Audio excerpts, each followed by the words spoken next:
And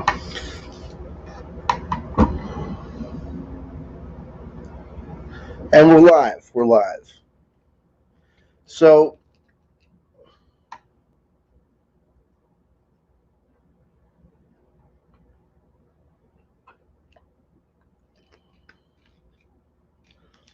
it's okay. There are no words. Um, Life is what happens when you're busy making other plans.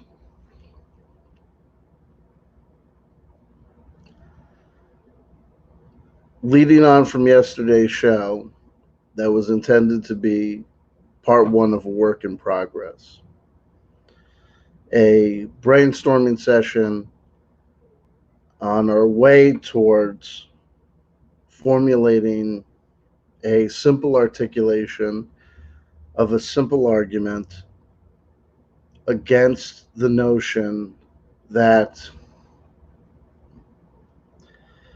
there can be any reasonable argument um, that Trump is a white hat or a good guy or um, the alliance president, um, specifically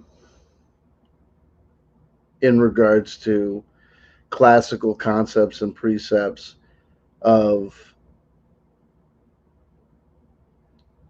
American conspiracy theory, certainly, ufology as well, to say nothing of New Age spirituality and ascension based faiths. So this morning I woke up to a couple of comments in the comment section that I thought would be good. um, Part two. And I see Tom Tremaine in the live chat. Tom Tremaine had left me a comment that I was going to speak to and address, and so it was forming up, but there was a little bit of, oh man, I just, I don't even want to fucking I don't even want to I feel like I almost needed like space to breathe, you know what I mean? Or I didn't know. I knew that we had something going, that I could stay on that point. I knew that I was ambivalent about saying, Phoebe, come here. I can answer your needs here. No, I can't go over there. I'm live. But if you want to come over here and hang out, you can come over here and hang out. Where are you? Where? Where? Just come over here. Just come over here. Chill out over here for a minute. What? She'll be right back. I'm I know exactly what you're doing, but I'm not going over there to pet you. If you want to get pet, you can come over here. I respect your position intellectually, philosophically.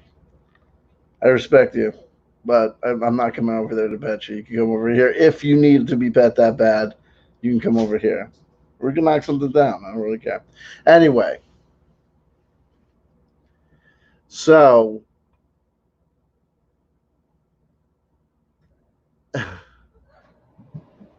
so had something to work with. Knew I had stuff to work with, but was wary, and I was especially wary about, and this will get to the honorarium that we're trying to work towards.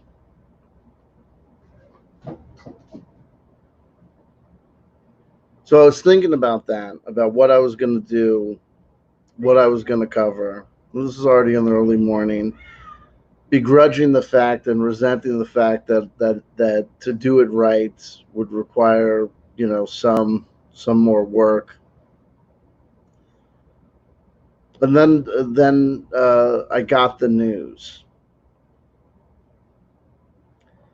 Michael Brooks, from the Michael Brooks Show, formerly full time of the Majority Report with Sam Cedar, passed away suddenly due to a blood clot in his throat. It was a condition that, as I understand it, he wasn't even aware of it.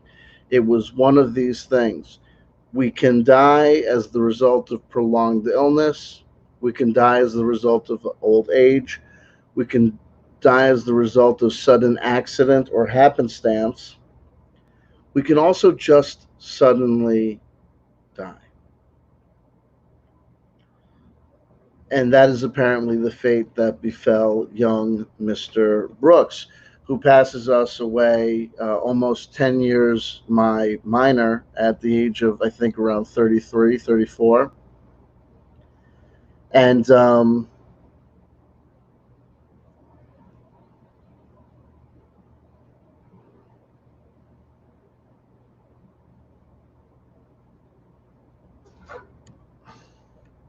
Spooky points out that Grant Imahara passed away suddenly too. He was associated with the TV show Mythbusters. And so it goes to show you, and it's funny because I remember Grant passed away, but didn't Grant pass away right like almost on the same day that someone else passed away? And I did the old thing that I usually do as a superstitious douche. When the person who died right when Grant Imahara died, I said, "Watch out! It always happens in threes." And here we are talking about the passing of Michael Brooks. Not that it's he also played Sulu in Star Trek Continues. I had no idea about that. Okay, good, good for him. Sorry to hear about that.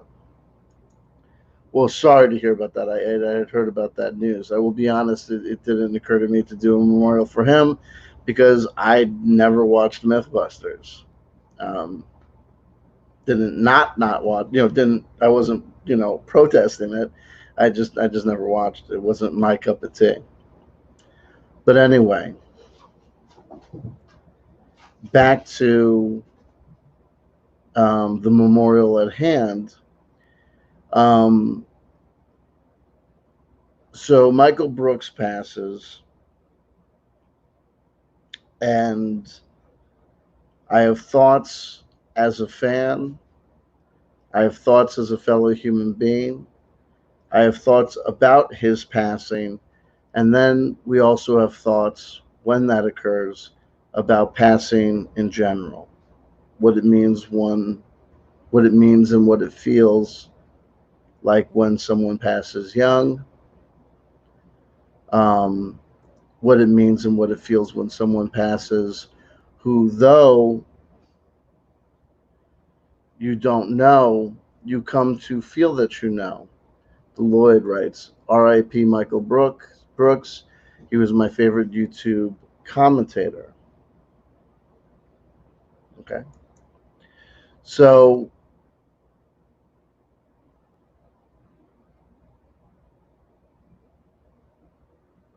and I think that I'm reminded that, you know, a movie star, the average film nowadays takes about 2 hours because they're trying to turn it into this whole experience. Growing up, in an average movie was always an hour and a half. An hour and a half. How long does it take to watch a movie? An hour and a half, right? Gandhi's 3 hours. Oh my God, I can't believe it. The average movie is an hour and a half.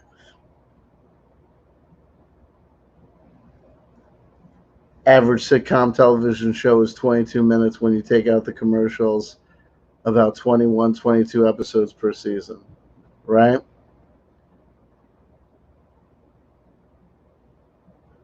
Where am I going with these calculations? I'm pointing out the fact that in today's day and age of podcasting and YouTube and Twitch live streaming, um, paying attention to somebody's work for 5, 6 years, or even just a year, is no way, is dwarfs the amount of time you end up spending with a content creator if you're talking about those more classical mediums. Also, the improvisatory nature of talking on a podcast or during a YouTube live stream is a communication wholly different than reading scripted lines or reading and prepared remarks. Phoebe, you gotta stop because people are gonna hear you and think that there's something wrong. There's nothing wrong with this cat. She is just screaming for no reason at nothing. Um, God bless you, Phoebe. God just bless you. Thank you for helping keep the lights on. Um, so I guess there's nothing else to do about it but to say a couple of things. Number one, I acknowledge the fact that I have set up my shop on YouTube. I've set up my work amongst the community of people that where there's some people here I know that are tuned into the same left leaning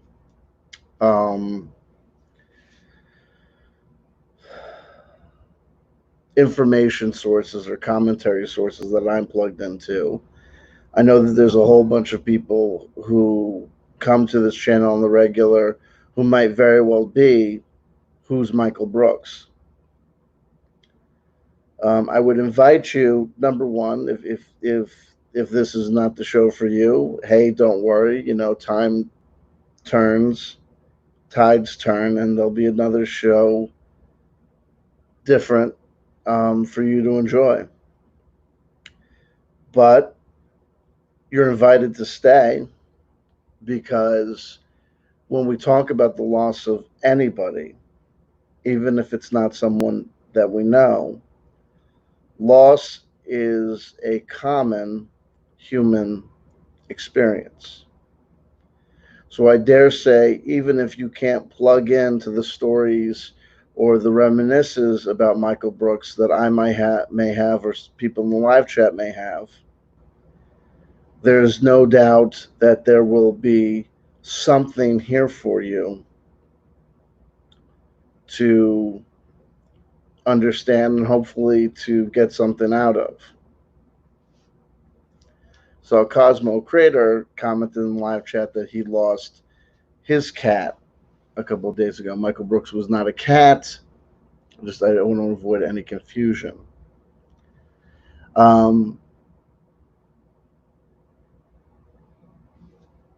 Having gotten that caveat out of the way, I suppose I will thank Reemsey for donating $5 and commenting super sticker. Of course, he didn't comment super sticker. He utilized the super sticker, and through the medium of StreamYard that I'm working with, the super stickers that appear in the YouTube live chats don't get reprinted here or reproduced here. They merely get replaced with the title or the words super sticker. Thank you, Reemsey. God bless you. God has blessed you for helping to keep the lights on.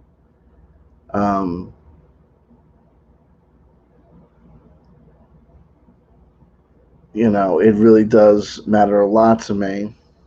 And I sincerely thank you. I sincerely thank you because not only do you donate consistently and regularly, and it makes a difference in my calculations in life. It really does, and I really do truly appreciate it and truly thank you.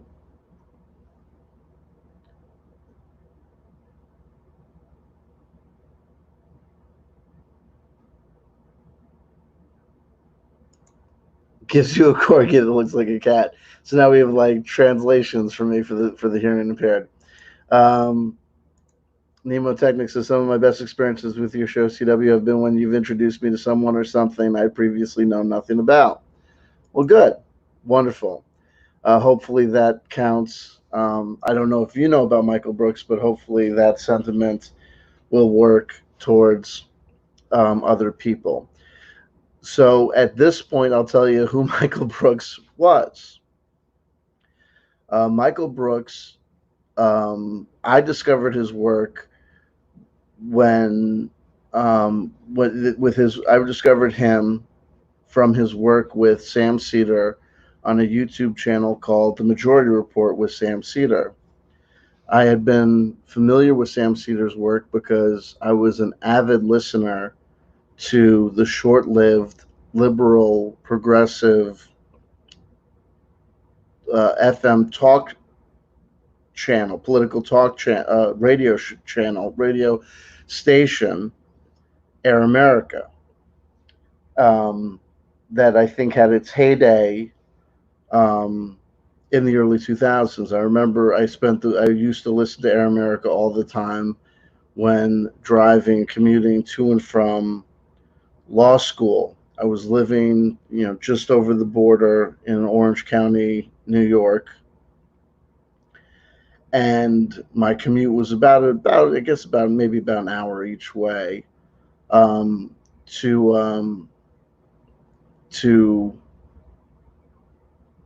to my law school in lovely downtown Newark. So huge fan of Air America, huge fan of Sam Cedar there, and I remember um, getting into YouTube. I can't remember when I first got plugged back into Sam Cedar's work there. Um, but I immediately recognized him because it was also he actually his show on Air America was called The Majority Report as well. PK with a donation of $10 Australian. Great gig yesterday, brother. Much love to you at and Cal. I'll give her the sentiment. Thank you so much for your continued financial support. God bless you. God bless you and your animal friend for your continued financial support. Um, so, but by 2012, 2013, I was already, an avid watcher, and that's where I got introduced to Michael Brooks. I've seen the Majority Report with Sam Cedar go through all sorts of iterations from um, the original classic YouTube semi-professional backdrop to the very sophisticated setup that they have now, and fast became a fan of Michael Brooks, who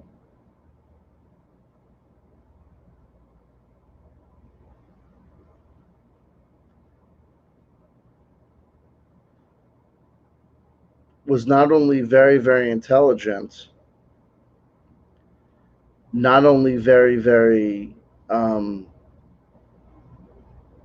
informed and knowledgeable about not only the minutia of progressive politics within the United States of America, but at a very sophisticated and nuanced understanding, obvious understanding and knowledge of the minutia of seemingly down to the granular local level of politics in several foreign countries. Um, his knowledge, is especially exemplary in the realms of, Brazilian politics, and having a very good grasp and understanding and a knowledge that made him competent, very competent to communicate to an American audience exactly what was happening in Brazil and how that paralleled with the Bolsonaro government and the framing and false imprisonment of the former president of Brazil. Um,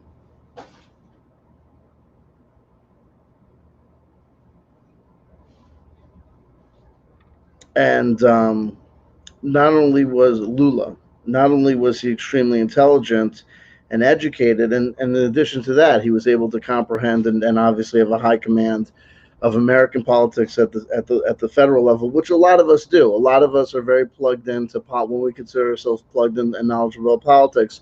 We're talking about national politics. We're talking about senators and representatives, and obviously Donald Trump, the president.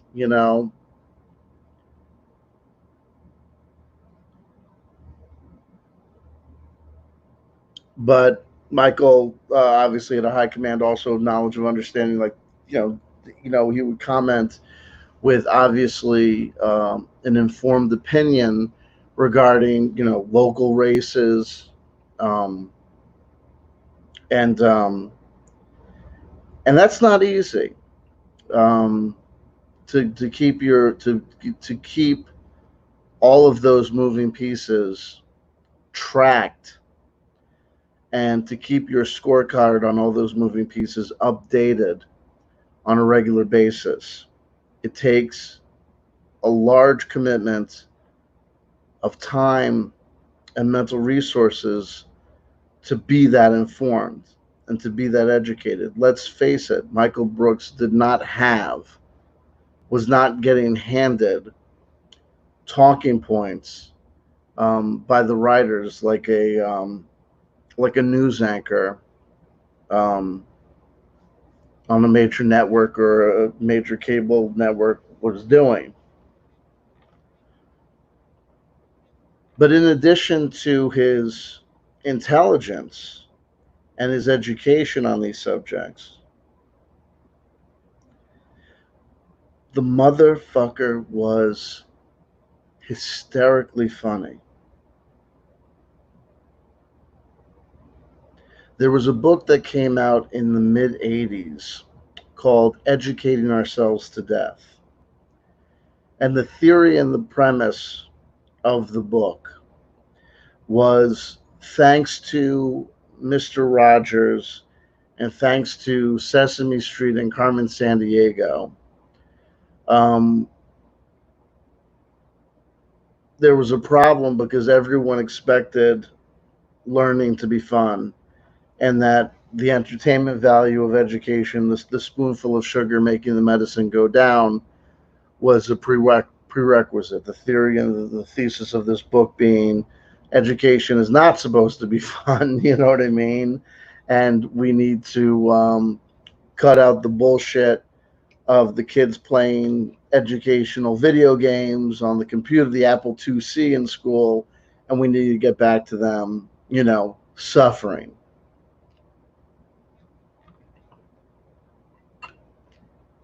So what made Michael Brooks amazing was that you literally got your cake and eat it too. You got to be entertained to death, rip roaringly funny, honestly, laughter. Um, was the reward and the compliment to the time that I spent tuned into the Michael Brooks show, because he left the Majority Report after a while. The last 2 years was also doing a show called The Michael Brooks Show. That was fantastic. And I was constantly amazed. Well, maybe I'll do that in a section. Maybe I'll get there.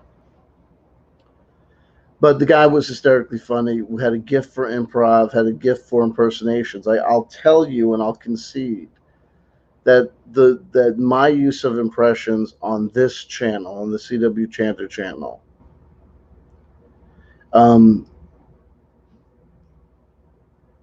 the majority of the impersonations that I do here are total bites. Me totally biting the impersonations of Michael Brooks. My Barack Obama is really not so much an impersonation of Barack Obama, so much as it's an impersonation of Michael Brooks impersonating Barack Obama. There was a certain shameful joy that I had knowing that my audience, for the most part, wasn't plugged into Sam Seder and Michael Brooks and the Young Turks or whoever, which allowed me to just lift so much of this motherfucker's material and sell it to you wholesale, taking total credit and giving no attribution to where it came from, whatsoever. Not only were my impersonations on this channel, for the most part, rip-offs of Michael Brooks, just the very act of doing the impersonations, for the most part, were predicated upon the fact that, having seen how much fun Sam and Michael and Jamie and all the crew over at Majority Report were having regarding these impersonations and these improvisational comedic moments, made me just want to take some of that energy, drink some of that energy, use that energy. And I did, without a doubt. So Michael Brooks, the next thing I want to talk about, having hopefully given you some understanding of who he was and the qualities that I thought were admirable in him from a purely superficial level. He was a podcaster. He was a YouTube content creator. He was a political, scientist, I think you could say. An interviewer, an exposer of new information and new peoples to in the political milieu.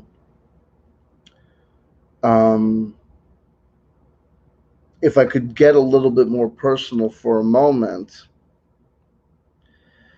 I can talk about emotions that I felt or things a little bit more close to home for me regarding the passing of Michael Brooks.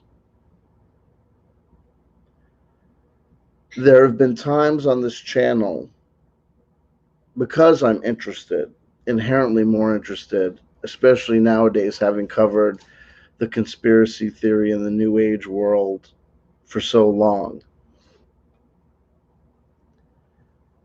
You, Tom Tremaine is not banned. We can see you, Tom Tremaine.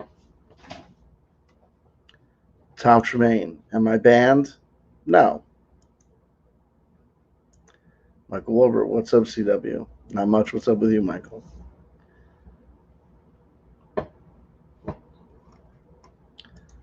Black Santa.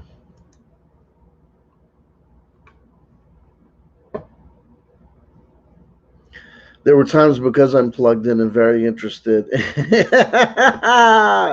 in politics and in world events of a more serious nature and a more concrete nature. There have been times when I started to veer away from the conspiracy theory content to more mainline political points of view and news coverage. Christine Cherry writes, "Hi all, R.I.P. Michael Brooks. We'll miss his contributions, as we all will."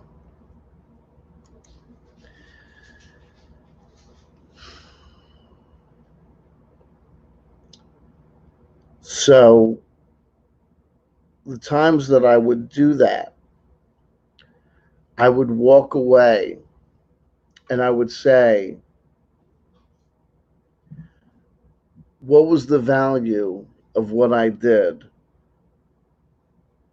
when what I fumbled through for an hour and 45 minutes, Michael Brooks was able to articulate in 7 minutes 45.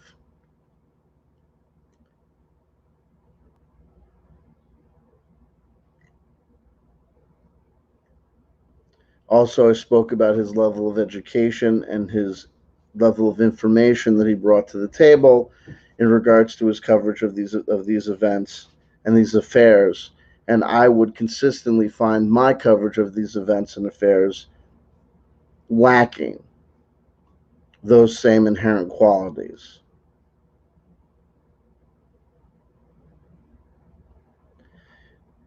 And this is not me saying, me so stupid. Michael Brooks was doing this as his profession. I have to work within the time constraints and confines that I have. I get to come to this channel, get to do the CW Chanter thing when and where I can after all the other um, plots in the garden have been watered, in life, and work and family and, hygiene, whatever, what have you.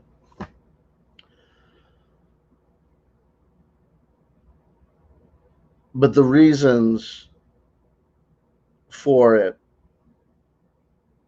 did not take away or affect or change the end result being, why am I doing this half-assedly when there's people out here that are doing it so much better? And I would say to myself, maybe I should just stick with the conspiracy stuff, where the only really knowledge that I must make sure to absolutely have on hand at all times and to be updated on is that conspiracy theorist, super secret space program, whistleblower numbers 1 through 7 had absolutely no factual evidence to support their ridiculous Conan the Barbarian meets Buck Rogers claims of life on a planet where they weren't losers, right?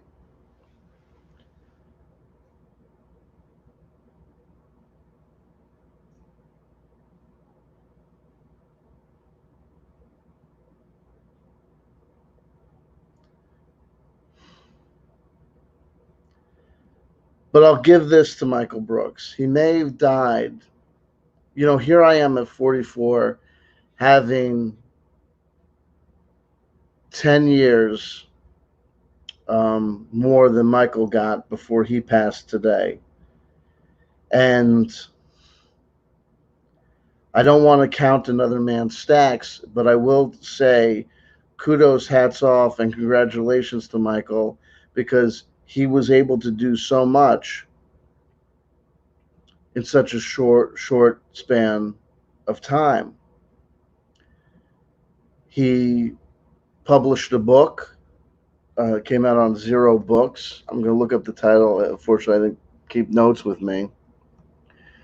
Michael Warburg's talking about sudden medical condition that he passed away with. The Twitter announcement that announced Michael Brooks's passing just defined it as a sudden medical condition. His sister was on an edition of the um, Majority Report with Sam Seder, where Michael Brooks's sister came on and stated, there's already been so much speculation. It was a blood clot in his throat. Okay, and that can happen. Blood clots can take people out all the time, in the throat, in the brain, an aneurysm or a hemorrhage. These things can happen, and you can be completely unaware of it until the moment comes.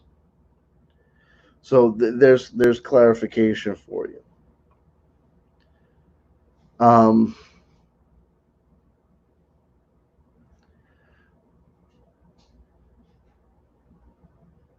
so it's a good kind of jealousy when I look at a guy like Michael Brooks and I say I'm jealous because at 34, you know what I mean, I was trying to figure out, a whole bunch of mundane shit, and you managed to get a book published. You know, good for you. God bless you. And amazing. And the work you did, the time you put in, the energy you put in, you know what I mean, is beyond commendable. I feel it as a loss. Um,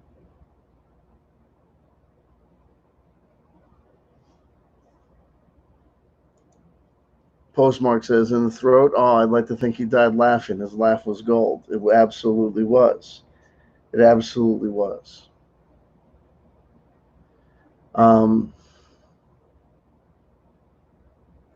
and in his passing, um, I think I was educated more about the man today um, than I ever was, because obviously, as a professional, you know, and this is just, I mean, it just goes to show you, like, he's a living example of the reality of the fact that a guy can be on YouTube for years and there's like no fucking drama. You know what I mean? Like there's political disagreements, but there's no fucking drama. You know what I mean? And and there's a lesson there for me, I think, that I want to take. Um, and I learned today of his profound spiritual nature. He had actually, I think he had also had written another book, I think that was co-authored with another individual about meditation. And it's mine. I've been educated about spirituality and meditation being very important to him, um, which was elucidating, illuminating, and a delight to hear about and to learn about. In addition to that, I was reminded today how much time and energy he spent talking about hunger in the America and in the world around. And at one point, I remember him talking on a couple occasions about growing up with a certain amount of food insecurity, and always being very mentioning it in passing, and always being quick to emphasize that his state or his condition that he knew as a child, wasn't nearly as bad as what a lot of people in America and the world are experiencing. So basically, he was acknowledging the fact that he could speak from experience and know what food insecurity and food anxiety can do to people, but was always very quick to come back and state that, to de-emphasize his personal plight and to minimize it in light of other people's sufferings.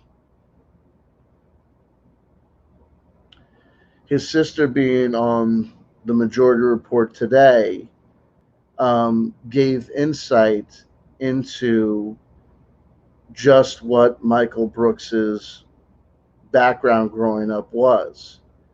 And she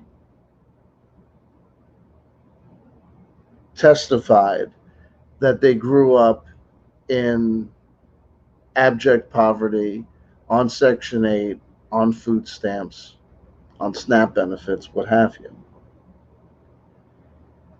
And I was immediately struck by the fact that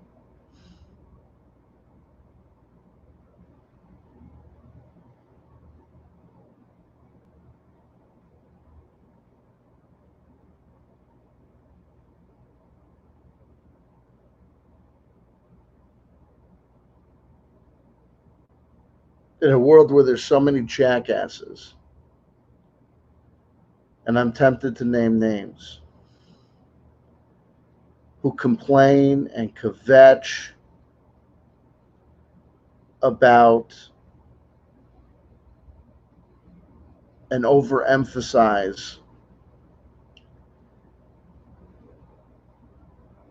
slights that they have to deal with, or bullshittery that they've had to lie about enduring, that this guy, who would have been justified in testifying to his hardships that he had to overcome, consistently minimized them and de-emphasized those hardships.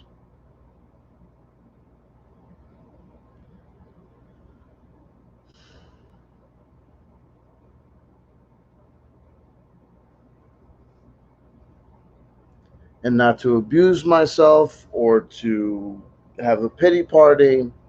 But I do say, hopefully, I say it with the intent that it be a good thing to say to a brother who has passed. I'm jealous of your hard work. I'm jealous of your moxie. I am jealous of your inherent abilities and skills. And I am amazed at what you were able to accomplish. You have reminded me of how precious life is. You have reminded me of what is truly important, why we engage in these political discussions, not for the joy of winning the chess match or the debate, but because our fundamental political motivations should be properly predicated upon actual moral and ethical principles about how we feel and how we treat our fellow brothers and sisters on planet Earth. Carol Utley with a donation of $5. God bless you. God bless you, Carol Utley, for your continued financial support of what we do here on this channel.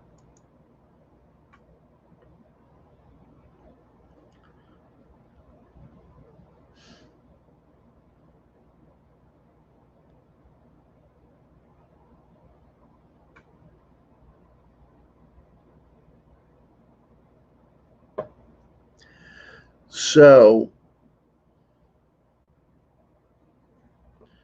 I think I'm going to do it simple style. Having expressed what I wanted to express in regards to the passing of Brother Brooks, but God bless you. Covered by Variety, covered by CNN, covered by MSNBC. Um,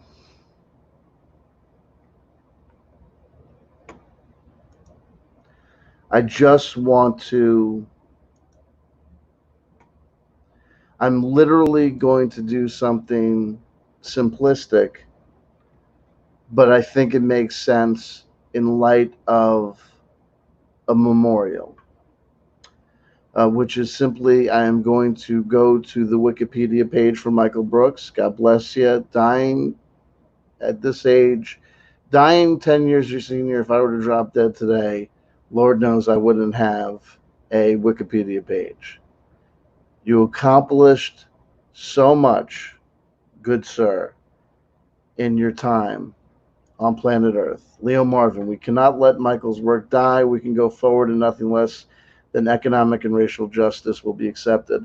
Thank you, Leo. Let me say this before we cap off. By going on to just making sure that we get a decent biographical sketch immortalized and boilerplated onto this memorial show for Michael Brooks.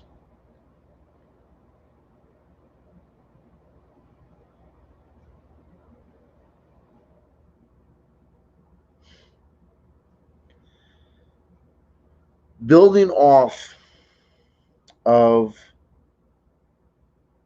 last night's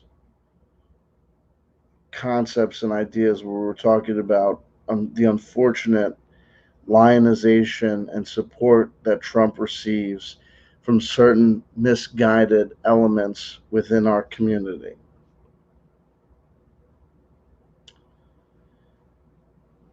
And juxtaposing them against the work and the loss of the work of Michael Brooks. I thought about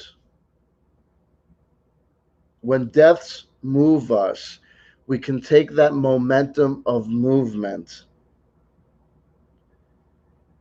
and we can try to capitalize on it. We can take that emotional inertia and we can push it and put it towards something good.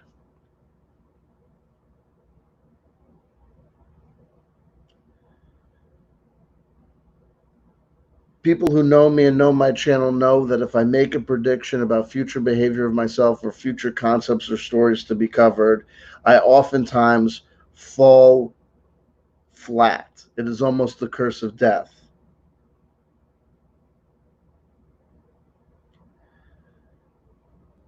But if we don't say it, if we don't push it forward, if we don't move with it, um, the moment is lost, and certainly nothing will be gained. If we attempt it and fail due to lack of consistency or lack of energy, that is a fate that may befall us. But let us tempt the demon.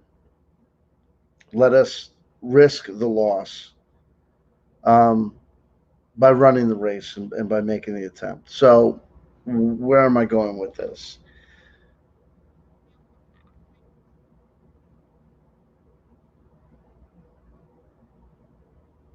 I have never hid my politics,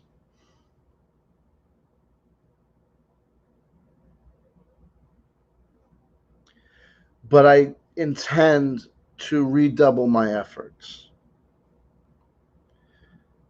Mahatma Gandhi spirituality was inherently political, and his spiritual work was inherently political, as was the work and the spirituality of Nelson Mandela, Malcolm X, Martin Luther King, Woody Guthrie.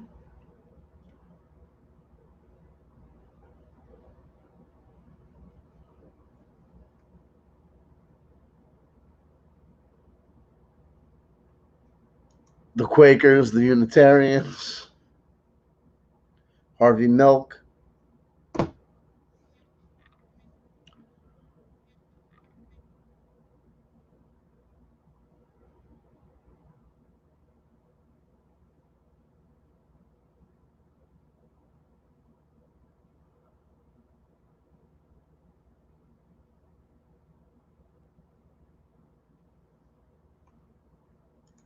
How four people can downvote a memorial vid for someone who has died is pathetic. They don't even read the title, Super V Fun Cat. They don't even read the title. They're committed. You know what I mean? CW Chanter makes a video, they downvote it. Some of them downvote it because they know me personally and they want to strike at me personally. Some of them downvote me because they think that voting me down is a vote up or helps some way. Um, the ridiculous tale tellers out there. There's trolls that just like to be provocative. Um,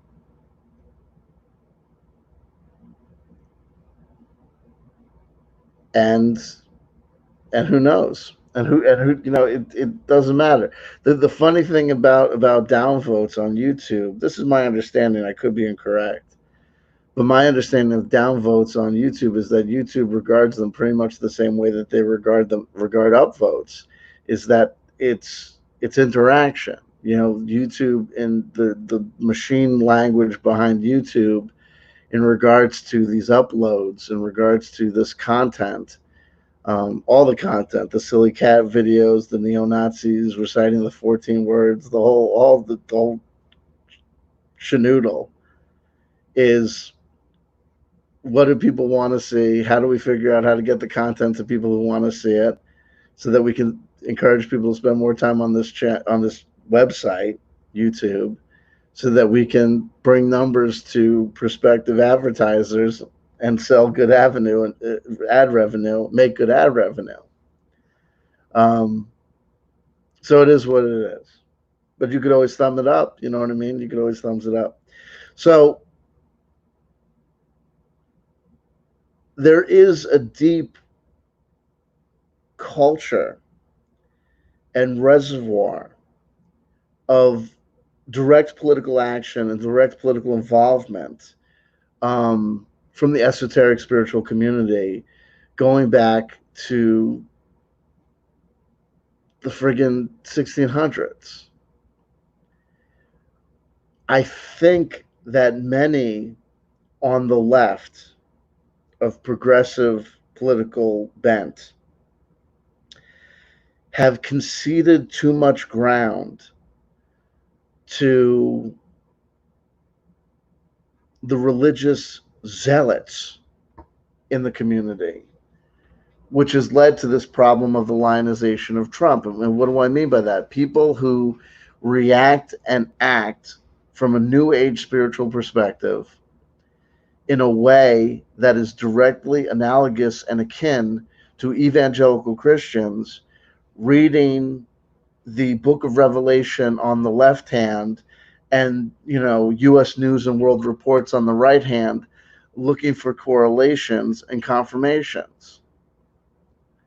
Spiritual literalism, right?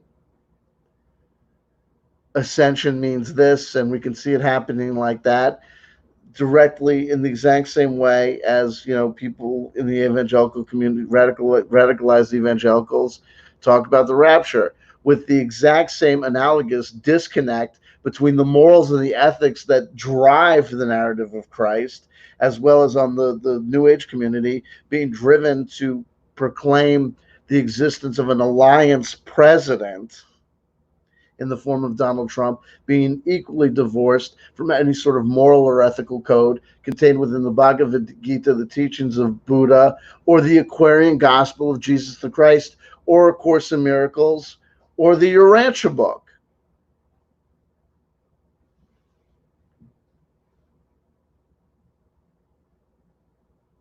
So we are going to be explicitly political. We are going to engage here on this space, the CW Chanter channel. Opponents and well-wishers be damned who think that it's best if spirituality and politics are kept separated. For better or for worse, we are going to explore this avenue, this endeavor, to make sure that there's a space so that in the realm of conspiracy theory, in the realm of New Age spirituality, in the realm of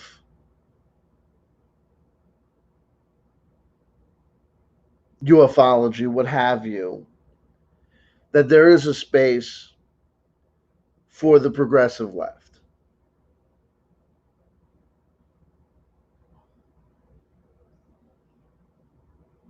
Understanding that politics is an illusion, politics is a delusion, that these words are ineffective, that, what are these terms? But we're going to try. Tom Tremaine, you are one of the most,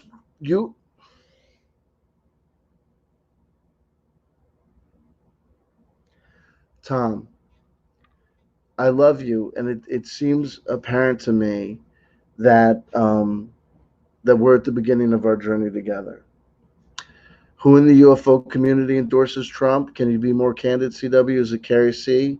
Carrie Cassidy, David Wilcock, Corey Good, Joseph P. Farrell, dark journalist.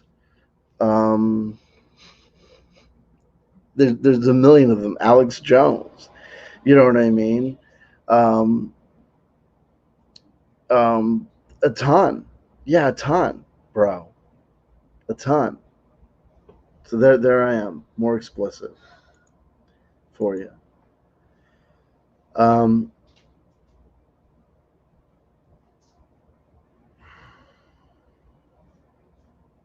Mike Barra, Nicholas Krupis writes down Mike Barra. Nicholas Krupis also writes Barra is vile. Absolutely.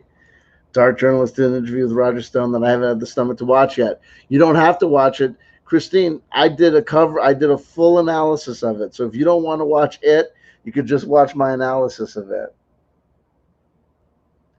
Yeah, and Tom, I love you. We'll get to the comment that you left, later on too. Maybe not, tonight, but we'll get there because God bless you, and I apologize for getting activated, getting angry with you. Frickin' Frack at Edge of Wonder. All of QAnon is inherently Trump supporters, and there's a huge body of the conspiracy. James Gilliand over at East City Ranch. Yeah, brah. You know what I mean? Almost everyone. Simon Parks on your side of the on your on in your home country. Sturt Swerdlow. Um, yeah. I mean, are all of them supporters? No, but are there a ton of them? Absolutely, bro. And no offense, it's hard, Tom, because it's hard to imagine that you've come this far into the discussion, the conversation with us, and are acting like you don't know that. I mean, but like, hey, I apologize. I have no idea. We'll figure it out in conversation. Leo Marvin writes, Roger Stone is an in real life troll, a bad faith actor using the Nixon setup to propel his own troll career for decades. Jordan Sather is a Trump fan. How did I forget? Oh my God, who the fuck? Oh, Stephen Molyneux. Now we're not into ufology. We're just into bizarro land. Who's the guy from Jay Dyer? Jay Dyer is a Trump supporter. So look,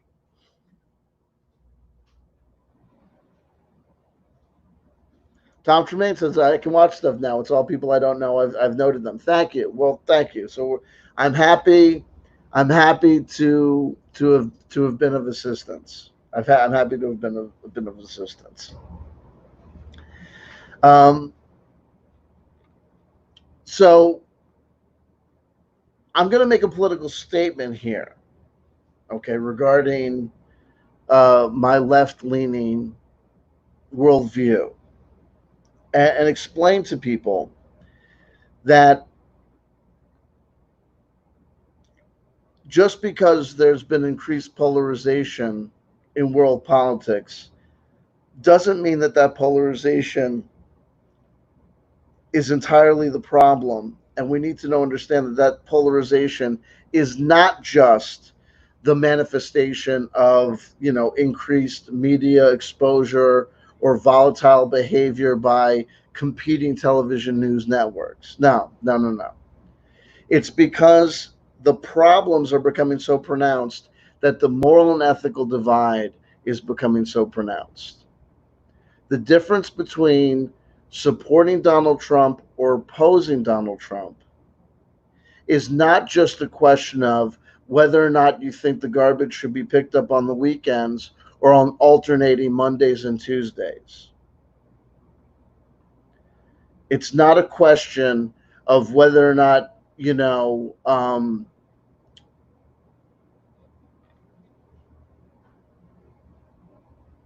it's not Coke or Pepsi.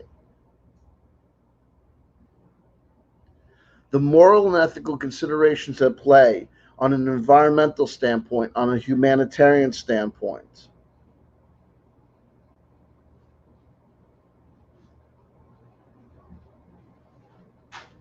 are so pronounced and important that it is a battle zone. And it's not just like you say tomato, I say tomato. You think things should be a little bit more consistent over time, and the good old days were so great. Why do we all have to change? But I love this newfangled rock and roll, man. These choices are profound, and these choices are important, and therefore the battle is important, and therefore you need to know and understand how I see this. The majority of people love to think of themselves as free thinkers and self-led. They're wrong. The majority of people, because we are evolved apes, are followers. And if the only thing to follow when you get involved in UFOlogy or conspiracy theory, studies that have a lot of validity to them. There are reasons why people are interested in these things. New Age spirituality, however you want to characterize, understand the complex bundle of tribes and interrelations that exist and brings people to this space. the space with no real good name. If the only thing for them to plug into when they get here is Trump is good, Trump is fantastic, he's the alliance president, and QAnon is providing a roadmap to a bright and beautiful future, then that's where their energy will go.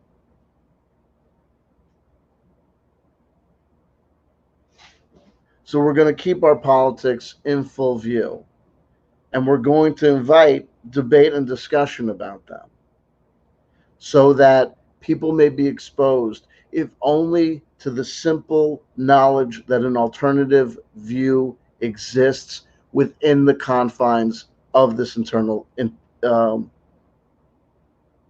alternative view.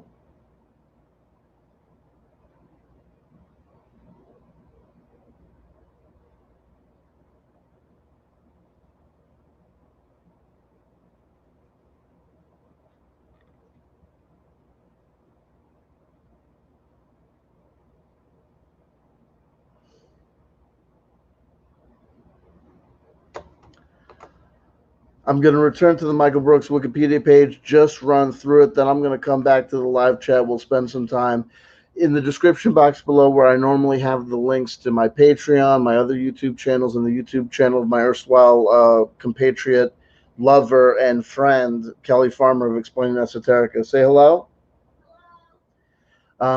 We've replaced that today because we work basically as a partnership. We've replaced that today with just a link to the Michael Brooks show. But Kelly Farmer on Explaining Esoterica will be doing another episode of the Urantia Book Club. I urge you to seek that out and to find us there at 9 o'clock. But for now, I'm just going to shoot through the Wikipedia just to make sure that I've got that this info is recorded here in memorial and in memoriam. Michael Jamal Brooks, August 13th, 1983 to July 20th, 2020, was an American talk show host, writer, and political commentator. While regularly co-hosting the Majority Report with Sam Seder, he launched the Michael Brooks Show in August 2017 and provided regular commentary for media outlets and made regular appearances on such shows such as The Young Turks with a progressive, democratic, socialist perspective.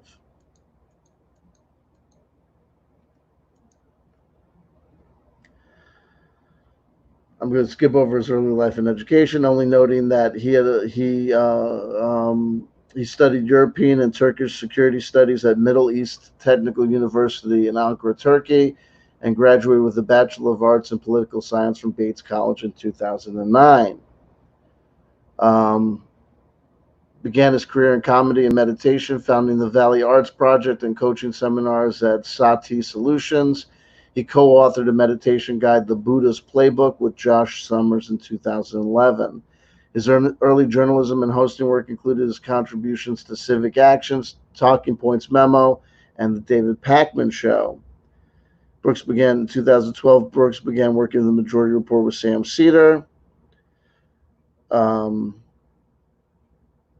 Brooks began co-hosting Two Dope Boys on a podcast in 2016 and announced in 2017 that he was starting the Michael Brooks Show. The eponymous podcast was broadcast live on tour from a variety of venues around the United States, including interviews with Noam Chomsky, Cornel West, and Adolph Reed.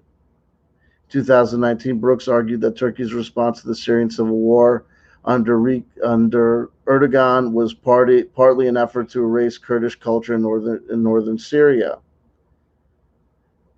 Having first heard of Lula da Silva in 2003, Brooks began reading Brazil Wire every day during Operation Car Wash and the Lula Livre movement in order to deliver updates to viewers. In January 2020, Brooks traveled to Sao Paulo to interview Lula alongside Brazil Wire editors Daniel Hunt and Brian Meyer.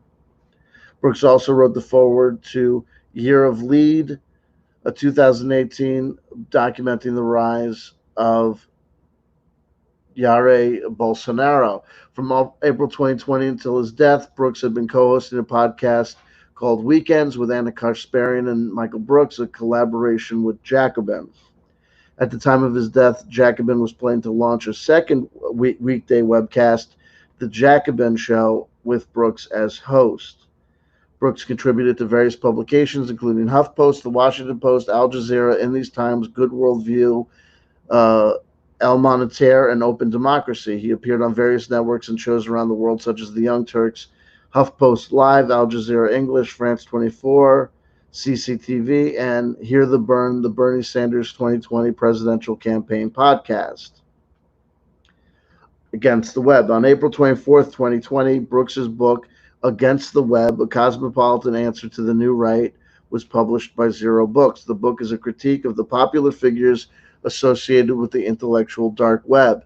It also argues that a focus on deplatforming has harmed the left's ability to organize, drawing upon Mark Fisher's essay, goddamn, Mark Fisher's a saint too, Exiting the Vampire Castle. Writing for Jacobin, Luke Savage called the book a model blueprint for countering the reactionary narratives ascendant in the smoldering ruins of the neoliberal order.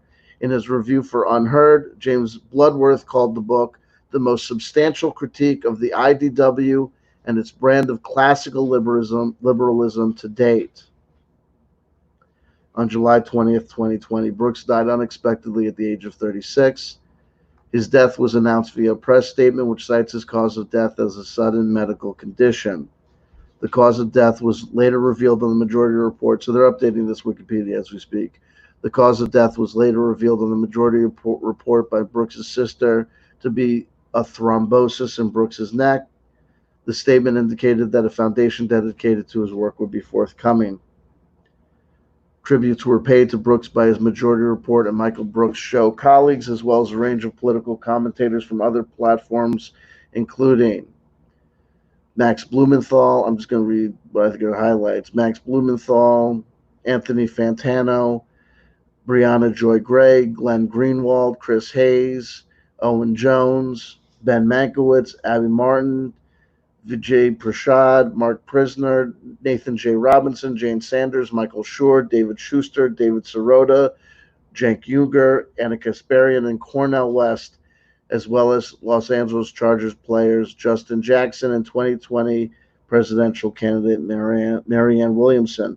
Former president of Brazil, Lula da Silva, expressed his condolences, writing on Twitter, "My heart and prayers go to his family and friends. May his passion for social justice be remembered and inspire people around the world." And it's that last line, those last two words, social justice warrior, as if being a warrior for social justice is a bad thing.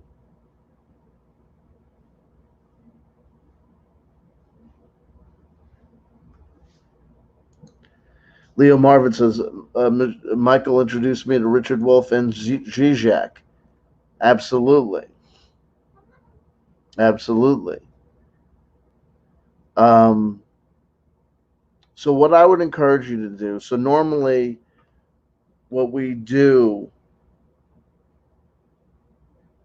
at the conclusion of our shows, YouTube, not just here, YouTube content creators in general, we say like, comment, and subscribe. We say look to the description box for the links to our Patreon. Click here for the next video, whatever. I'm not going to ask you to like, comment, and subscribe to this video. If you do so, that's fine, but I'm not asking you to. What I am asking you to do is the following. If you've never heard of Michael Brooks, if you don't know who he is, in the description box below, you will see a link to his YouTube channel. I encourage you to go to that channel and just take a look. And if any of the videos seem interesting to you from title alone, why don't you go ahead and give that motherfucker a spin? Expose yourself to the work of Michael Brooks. It can only help. It cannot hurt. If you agree with him politically, you will find a new ally, a new source of information, a new source of knowledge, and a very fine wit as well. If you're opposed to his politics, then you will have at least good food for thought to sharpen your own arguments, to perfect your own debate, and you will leave with knowledge and understanding of what the thoughts and ideas of someone on the left are.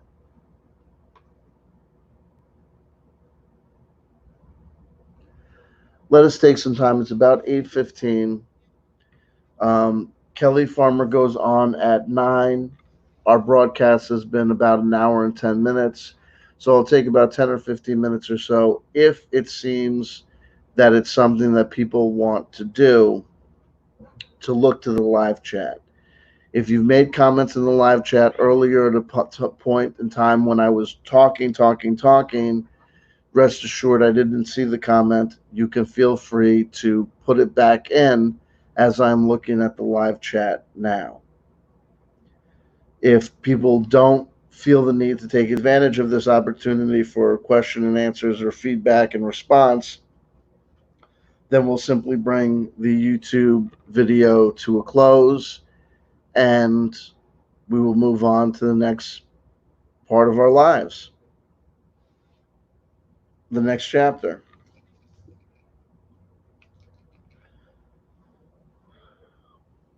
Eflin for you says, thanks, CW, Kelly, and all. PK says, will do, buddy. Thanks. No problem. Thank you.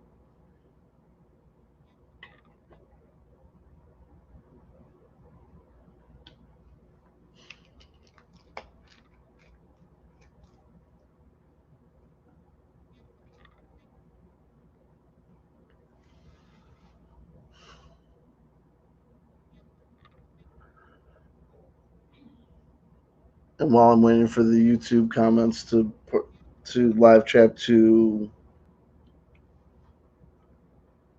foment or bubble up or be seen for silence, I would chant. But oh, here we go. Nev Mass says, I loved his Michael's sense of humor. Brilliantly funny. Brilliantly funny. Brilliantly funny. You know, we talked about that earlier in the show tonight.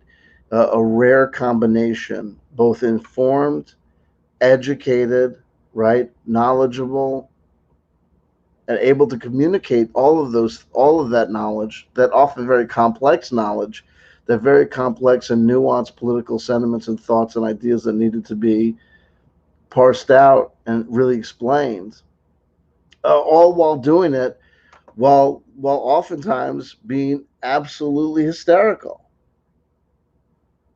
Absolutely hysterical. Unlike some people like Joe Rogan who are funny but not so informed. I don't even think Joe Rogan's that funny. I just think that everyone watches him and they're high. Blue Eye says, thank you for doing this, CW. RIP Michael Brooks, a kind man indeed. Thank you for expressing your sentiments. Blue Eyes. Nemotechnic says, thanks for an informative show, CW. Thanks for witnessing an informative show. Thank you for hanging out and taking part. Eflin for you says, you were blessed today with your experience. Well, I think we're all blessed. Thank you for the acknowledgement. PK says, sorry for your and everyone's loss, CW. I look forward to experiencing his views. Great stuff. Very, very, very good stuff. You know what I mean? And like a lot of people, there's these huge podcasts, but then there's also these clips. Go through, look at the clips, look at the segments, look over at his channel, and then also look at the Majority Report with Sam Seder. The clips are hysterical. Put yourself together a nice little playlist of 10 or 15 videos. Put that shit on shuffle and go for a fucking walk. You will be educated, you will be informed, and you will be entertained. Are you not entertained? No, you will be entertained because it's Michael Brooks from the Sam Seder and all the great loss of that humor as well. There's the work, and there's also the kindness and the humor, and this humor is a lackadaisical word to describe it. The guy was hysterical. He was a brilliant comedian, though stand-up comedy wasn't his forte or his profession. from the Sam Cedar impersonations to the Barack Obama impersonations, right wing Nelson Mandela. I mean, the guy had riffs and skits that will never be done the same way. Never be done the same way. And it is that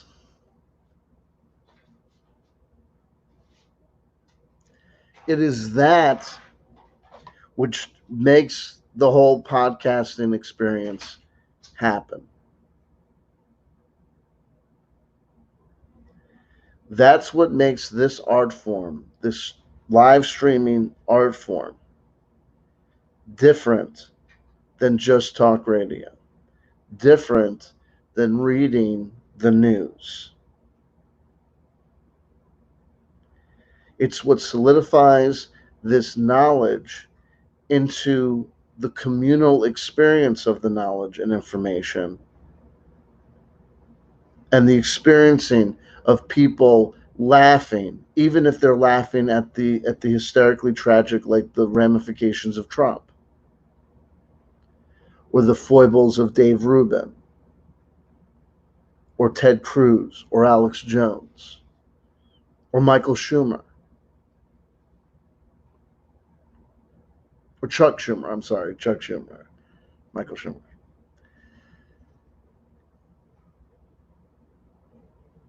Lee Westlake writes, respectfully done, CW. Difficult task, but you pulled it off beautifully. Thank you. Thank you. Christine Cherry says, it just crossed my mind that so many of the leaders in the conspiracy woo community are white dudes, and they are the ones who support Trump, as well as hate on Black Lives Matter et al. Absolutely. Christine Cherry says, Randall Carlson, who I studied sacred geometry with and respect, is apparently pro-Trump and expressing animus towards progressives. You better believe it, baby. Right? You better believe it, baby.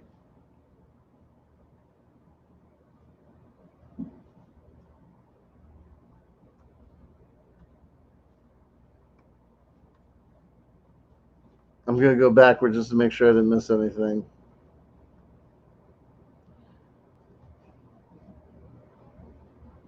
I was going to say, I could say something, but I'm not going to.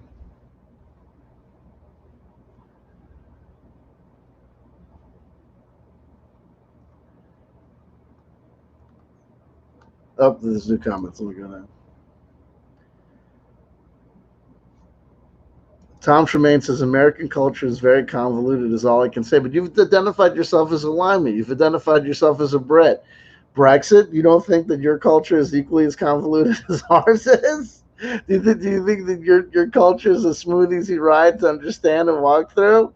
Christine Cherry says the patriarchy is breaking down and the old guard is up in arms. You better believe it, baby. Even in this world where people talk about professing a belief in the sacred feminine, right? They pay lip service, just like the evangelical Christians paying lip service to the gospel of Jesus Christ. In the New Age community, there are so many people paying lip service to the concepts of karma, to the concepts of being more service to others than service to self, while all at the same time acting and behaving just like the evangelical hypocrites do, cutting people off at the knees, abusing people, taking advantage, bilking, and being nasty. Christine Cherry, lip service, the goddess on a pedestal, sterile and symbolic only. Baby, you better believe it.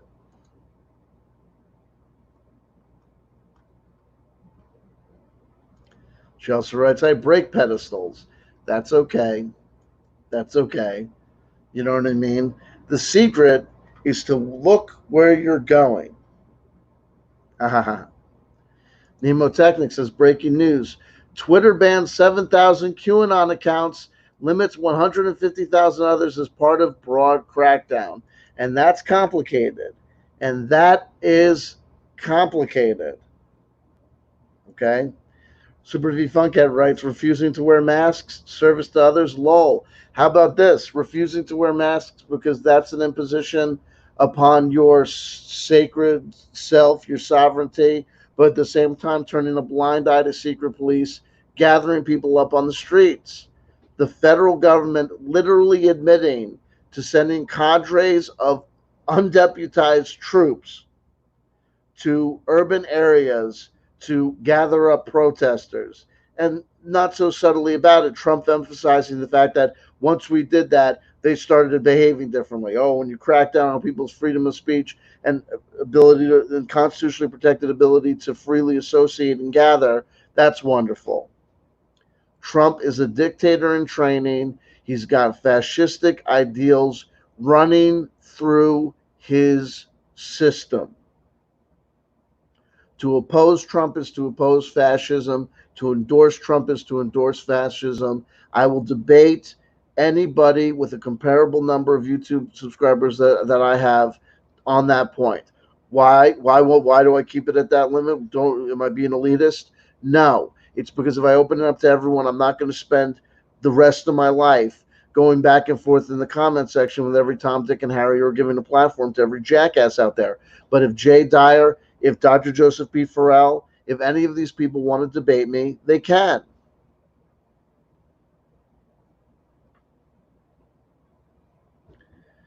Christine Cherry says to impress his base, he invades Portland. Total dictator move, especially in total disrespect for states' rights, because the state government is telling the federal government to mind their own business, that they've got it handled. And the federal government is invading. If that happened under Barack Obama, if that happened under George W. Bush, if that happened under Bill Clinton, the conspiracy theory base would be up in arms. They would be talking about it as being a gross injustice. But now they remain silent because they like that it's happening, because it's not happening to white people like Ruby Ridge. It's not happening to white people like that commune that got busted up after the Oklahoma City bombing. It's happening to black people and brown people, and these people are absolutely fine with that. And it's just a sad state of affairs. But like I said, we will forcibly create and hold the space necessary to make the alternative political views present within this community, because they are more in line with the Central Eastern religious and spiritual philosophies that drive the New Age community. They are essentially more in line with the Western esoteric tradition. They are essentially more in line with Wicca and Druidry.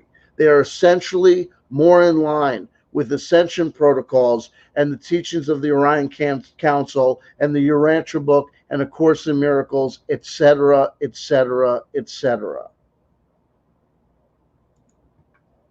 Christine Cherry writes, Trump doesn't believe in the law. With one side of his mouth, he claims the states have to take care of themselves. COVID 19. And with the other, has to send in the troops to suppress anarchy. Absolutely ridiculous.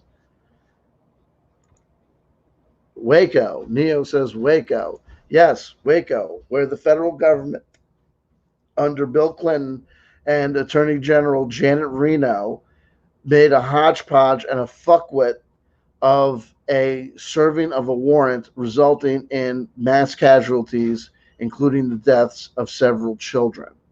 Okay? And when Waco happened, people in conspiracy land pointed up, got up, and said, this is what we're talking about. This is what the federal government does when the federal government gets out of hand. Overreaching, over politicizing, making a fucking mess of everything to the point of, and covering up their crimes. Now Donald Trump doesn't even need to cover up his crimes, because the very sector of the community that previously was lambasting all these other federal governments and institutions, these other political dynasties, pointing out their foibles, their problems, and their crimes, are now being co-opted and are now singing the praise of the Pied Piper. It is a psyop. QAnon, without a doubt, is a psyop. And a psyop doesn't have to originate in government. It can just originate with political parties. It can just originate with political thinkers. But it's still bullshit.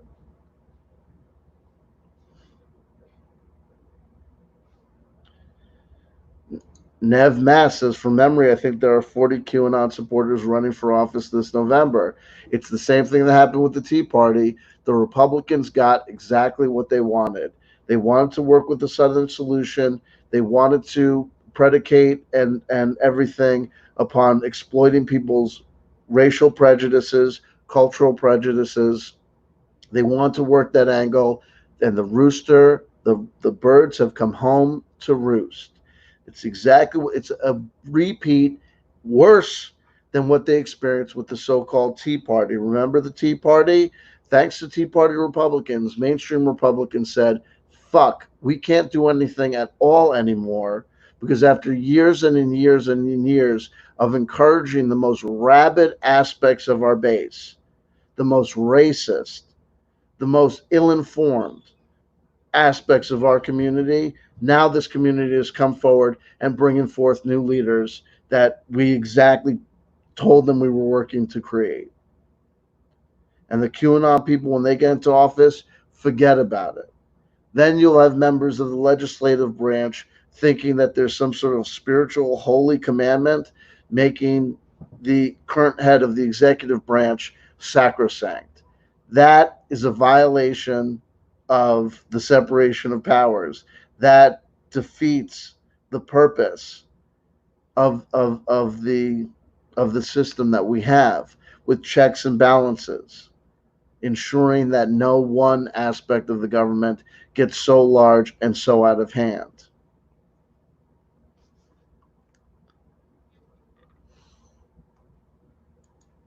Super V Funcat, elder peaceful Navy vet beat by feds in Portland.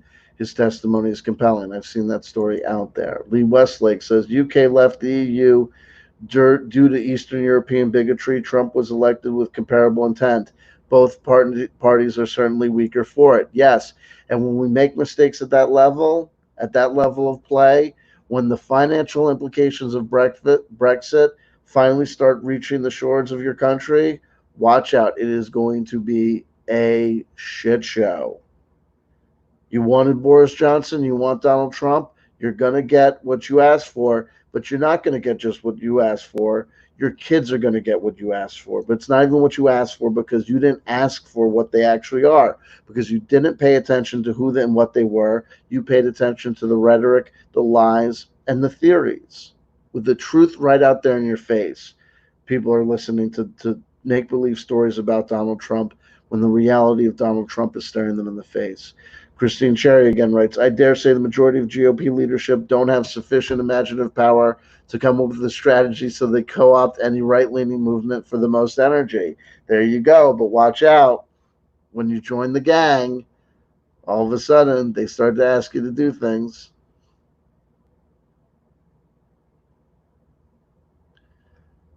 Tom Tremaine says, why is it called the Tea Party? Do you drink tea with milk in the U.S.? And you have been identified, Tom. I got to be honest with you. I love you, and I'm not gonna stop talking to you, but I'm gonna tell you exactly what my assessment of you is at this point. You're a fucking troll. You know what I mean? So you know what I mean. God bless you. I love you. You know, and if you're not, then what can I tell you other than if you're gonna act like, either you're going to tell me you're 14 or I'm going to tell you that you're a troll, because there's no way that you're asking the question of why they call it the Tea Party. If it is what it is. God bless you. God bless you. I think you're trolling. I think I've identified you. I could be totally wrong. My assessment of your intent could be completely opposite of what your intent actually is. But it is what it is. And people are doing their best. They're educating you, talking about the Boston Tea Party as if you had to be told. As if you had to be told. PK says, as an Aussie, I'm at a loss who's a good alternative to Trump for you guys. The opposition, I wouldn't want to run a retirement home. Kanye, lol, with the others. No, we've talked about that. And we'll talk about that. We'll talk about that later. Sometime, maybe, but not at this point. Not at this point in the program. Not at this point in the memorial of Michael Brooks. There is no good alternative. We've talked about it before. Bernie Sanders was robbed, taken from us as a choice by the Democratic National Committee. I do not support Joe Biden. I may or may not vote for him because we cannot have Trump. But Joe Biden is just as compromised and such, just as bad, but not quite as bad as Trump. Lesser of two evils is the narrative they want to sell us, because if they keep on selling us the narrative of you got to take the lesser of two evils, what ends up happening? Evil always wins. Think about it, people. And we're going to end with this. Nicholas Kupros writes, GOPers want their elected officials to be stupider than they are because they think they'll do less harm. Oh, I don't even know if that's the case, but it's certainly funny to think of it and put it in those terms. R.I.P. Michael Brooks. Our memorial show is going to be coming to an end. At 9 o'clock, you can look to Kelly Farmer on the Explaining Esoterica channel to be doing another episode of the Urantia Book Club. And until that point, we'll take it from there. Okay, I love you, I love you, I love you. If no one told you that they loved you today, somebody just did that. Somebody, CW Chanter and Kelly Farmer. Last thing in the night that I'm going to do for Michael Brooks. Michael Brooks, may your ascent to the heavens be quick. May you be blessed wherever your journey takes you on the other side, if there is another side to journey to. Hare Krishna, Krishna Krishna, Hare Ram Ram, Hare Krishna, Krishna Krishna, Hare Ram, Ram Ram, Hare Krishna, Krishna Krishna, Hare Ram, Ram, Hare Krishna, Michael Brooks. Jai, Michael Brooks. Jai, Michael Brooks. God bless you all. I'll talk to you soon. God bless us all. I'll talk with you soon.